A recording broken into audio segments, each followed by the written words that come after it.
This is Pastor Tara McNair here, and I just came on to say that it's 2023, and already the Lord has been just unimaginably gracious and loving and kind to me, and I just felt compelled to write a love letter to him, and I want to share it with you. I feel like it's the right thing to do at this time. So if you don't mind, I'm going to put on my specs and I'm going to share with you a love letter that I wrote to my God at the top of 2023. And the letter says, "Dear Lord, I hardly know where to begin. I only know that even though the tears may flow, this letter is long overdue. From the moment I said I surrender all on my knees that Monday night over 30 years ago, it has been a glorious ride with you. You have loved me beyond measure. Loved me even when I had no idea how to love myself. I knew how to hurt myself, but I had no idea how to love or how to be loved. I was so lost when you rescued me, I can hardly explain it. I remember being broken into pieces that were scattered all over every town I ever lived in, but you didn't care how big a job it would be to put me back together. You just said, 'Come to me, all who are weary.' And when I said, 'Yes, Lord, yes,' my life changed forever. You know, I think we take that word unconditional, or those words unconditional love, far too lightly. Nobody in their right mind loves like you do, Lord.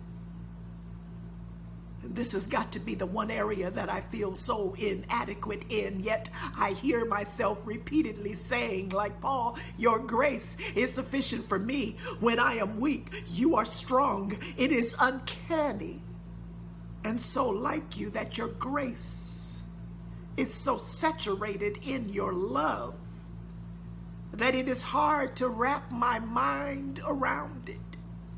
And what's more, there is an endless supply of it. I completely understand now why you said nothing can separate me from your love, your gracious love. Your grace-saturated love is with me anywhere and everywhere I go. And it never, ever runs out, Lord. Whew. I am so in love with you, Lord. Who could have thought that somebody like me could wake up on a Tuesday morning and find myself on a pathway strewn with nothing but your loving kindness and your tender mercy? And even in the hard times when I would have the audacity to choose my way over yours, you never ever gave up on me. I know that is love. Even all these many years later, I am yet blown away by your endless, unfailing, limitless love for me.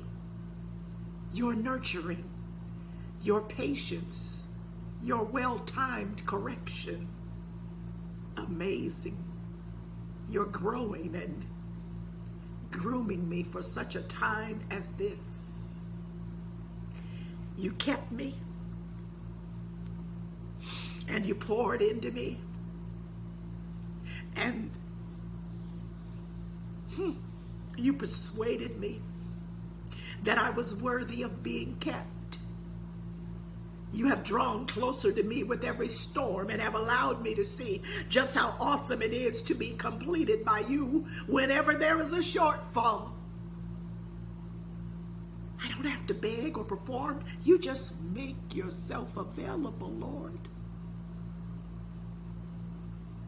I am so grateful that I have learned to let you have your way in loving me.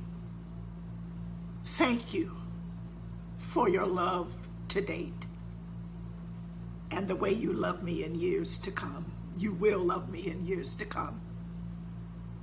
Thank you for giving your love to me so I would be able to give my love to others. Thank you that I haven't seen anything yet, and the best is yet to come. Your daughter, Tara McNair, the one they called Rev T and Pastor T and Pastor Tara McNair and all of that other stuff. Nairobi and Harriet, a whole bunch of stuff. But thank you, Lord. Just thank you. Thank you for loving and demonstrating your love for